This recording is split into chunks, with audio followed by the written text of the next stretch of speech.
दें रिश्तों में दूरियां। रिश्ते बनाना तो सरल है, परंतु उन्हें निभाना उतना ही मुश्किल। रिश्तों की डोर बहुत नाजुक होती है। इन पर कड़ाई सख्ती आजमाने से यह डोर टूट जाती है। हर व्यक्ति अपनी स्वतंत्र इच्छा का मालिक होता है। वह दूसरों की बात एक सीमा तक ही स्वीकार कर सकता है, परंतु रिश्तों को निभाते समय व्यक्तियों को यह बात समझ में नहीं आती। हर व्यक्ति अपनी मर्जी से दूसरों को चलाना चाहता है। उसे लगता है कि वह जैसा चाहता है वैसा ही दूसरा व्यक्ति करे। यदि कार्य उसकी मर्जी का नहीं होता तो वह नाराज होने लगता है, चीखने चिल्लाने लगता है। इससे लड़ाइयाँ और झगड़े बढ़ते ही जाते हैं। इसका बस एक ही समाधान है कि व्यक्ति को समझकर उसकी स्वतंत्रता का सम्मान करते हुए रिश्तों को निभाया जाए। तभी रिश्तों में आपसी प्यार व विश्वास स्थायी रह पाएगा। हर मनुष्य की स्वतंत्र सोच व इच्छाएं हैं और वह इन इच्छाओं के साथ जीने व उन्हें पूरा करने में शांति अनुभव करता है। परंतु जब वह प्रयास करने पर भी बार बार अपनी इच्छाओं की पूर्ति नहीं कर पाता और उस पर दूसरों की इच्छाओं को पूरा करने का जबरन दबाव होता है, तो वह असहज महसूस करने लगता है, घुटन में जीता है।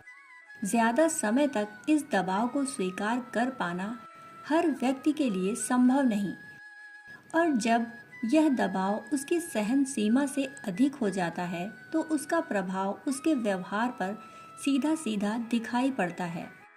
प्रायः देखा गया है कि जब किसी घर परिवार में लड़ाई झगड़े होते हैं तो दूर से पता चल जाता है कि यहाँ पर झगड़ा हो रहा है।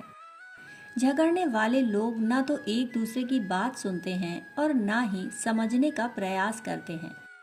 वे तो बस जोर जोर से बोलते हैं, एक दूसरे पर हावी होने का प्रयास करते हैं और ज्यादा आक्रोश में आने पर नियंत्रण खो बैठते हैं। मरने मारने पर उतारू हो जाते हैं, परंतु इससे हालात सुधरने की बजाय और भी बिगड़ते चले जाते हैं। इस तथ्य को समझने वाला एक प्रसंग है। एक सन्यासी अपने शिष्यों के साथ नदी के तट पर नहाने पहुंचा। वहां पर एक ही परिवार के कुछ लोग अचानक आपस में बातें करते करते एक दूसरे पर क्रोधित हो उठे और जोर जोर से चिल्लाने लगे। सन्यासी ने यह देखकर अपने शिष्यों से पूछा, क्रोध में लोग एक दूसरे पर चिल्लाते क्यों हैं? शिष्यगण कुछ देर सोचते रहे, फिर एक ने उत्तर दिया, क्योंकि हम क्रोध में शांति खो देते हैं इसलिए। पर जब दूसरा व्यक्ति हमारे सामने ही खड़ा है तो भला उस पर चिल्लाने की क्या जरूरत है? जो कहना है वो आप धीमी आवाज में भी तो कह सकते हैं। सन्यासी ने पुनः प्रश्न किया। कुछ और शिष्यों ने भी उत्तर देने का प्रयास किया, पर बाकी लोग संतुष्ट नहीं हुए। अंततः सन्यासी ने समझाया, जब दो लोग आपस में नाराज होते हैं तो उनके हृदय एक दूसरे से बहुत दूर चले जाते हैं और इस अवस्था में वे एक दूसरे को बिना चिल्लाए नहीं सुन सकते। वे जितना अधिक क्रोधित होंगे उनके बीच की दूरी उतनी ही अधिक हो जाएगी और उन्हें उतनी ही तेजी से चिल्लाना पड़ेगा। क्या होता है जब दो लोग प्रेम में होते हैं? तब वे चिल्लाते नहीं बल्कि धीरे धीरे बात करते हैं, क्योंकि उनके हृदय करीब होते हैं। उनके बीच की दूरी नाम मात्र की रह जाती है और जब वे एक दूसरे को हद से भी ज्यादा चाहने लगते हैं तो क्या होता है? तब वे बोलते ही नहीं, वे सिर्फ एक दूसरे की तरफ देखते हैं और सामने वाले की बात समझ जाते हैं। इसलिए जब हम किसी से बात करें तो यह ध्यान रखें कि अंतर मन में दूरियां ना होने पाएं। हम ऐसे शब्द किसी से ना बोलें जिससे हमारे बीच की दूरी बढ़े। नहीं तो एक समय ऐसा आएगा कि यह दूरी इतनी अधिक बढ़ जाएगी कि हमें वापस जुड़ने व लौटने का रास्ता भी नहीं मिलेगा। इसलिए हम बात करें, चर्चा करें, परंतु किसी पर चिल्लाना उचित नहीं। पारिवारिक जीवन में भी रिश्ते निभाते समय हमें इस बात का सदैव ध्यान रखना चाहिए कि सदस्यों के बीच भले ही बहस हो, मनमुटाव हो, पर दिलों में किसी के प्रति दूरियां ना हो। मन में दूसरों को क्षमा करने का भाव हो, एक दूसरे के प्रति उनकी इच्छाओं के प्रति सम्मान का भाव हो।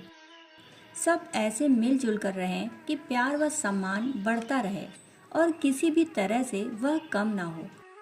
परिवार के सदस्यों को अच्छे संस्कार दिए जाएं, जिससे वे रिश्तों को भली प्रकार निभा सकें, उन्हें समझ सकें और इन रिश्तों में आने वाली उलझनों को सुलझा सकें। परिवार के वरिष्ठ लोग सोचते हैं कि उनकी बातें, उनके लिए गए निर्णय परिवार के लिए बिल्कुल सही हैं और उनकी आज्ञा व सख्ती का पालन जरूर होना चाहिए, अन्यथा कुछ गड़बड़ हो सकती है। निश्चित रूप से नियम अनुशासन परिवार के लिए जरूरी हैं, इनसे मर्यादाएं निभती हैं, संस्कार पोषित होते हैं। पर बदलते समय के अनुसार अनुशासनों में भी थोड़ा बहुत परिवर्तन होना चाहिए, जिससे परिवार के सदस्यों को घुटन महसूस ना हो, दबाव ना बढ़े और सब खुले दिल से अनुशासनों को स्वीकार कर सकें। ऐसा होने पर ही वे यह महसूस कर सकेंगे कि वे अपने पारिवारिक जीवन से खुश व संतुष्ट हैं। घर परिवार की इन समस्याओं का सरल समाधान है कि परिवार के हर सदस्य को उसकी मर्जी के अनुसार जीने के लिए थोड़ा समय दिया जाए। आपस में मिल बैठकर हर व्यक्ति की इच्छाएं जानी जाएं और उन्हें पूरा करने का भी प्रयास किया जाए। छोटा बच्चा भी रोता है जब उसकी मर्जी की पूर्ति नहीं होती या उसकी मांगी हुई चीज उसे नहीं दी जाती। फिर बड़ों पर बंदिश लगने पर उनका परेशान होना स्वाभाविक है। भले ही बड़े लोग बच्चों की तुलना में समझदार होते हैं, पर उनकी इच्छाएं भी बच्चों की तरह नहीं होती, अपनी बढ़ती हुई उम्र के अनुसार सही व उचित होती हैं। इसलिए उन इच्छाओं का भी सम्मान करना चाहिए। कहानी सुनने के लिए आपका बहुत बहुत आभार। फिर मिलते हैं ऐसी ही कहानियों के साथ। तब तक के लिए धन्यवाद।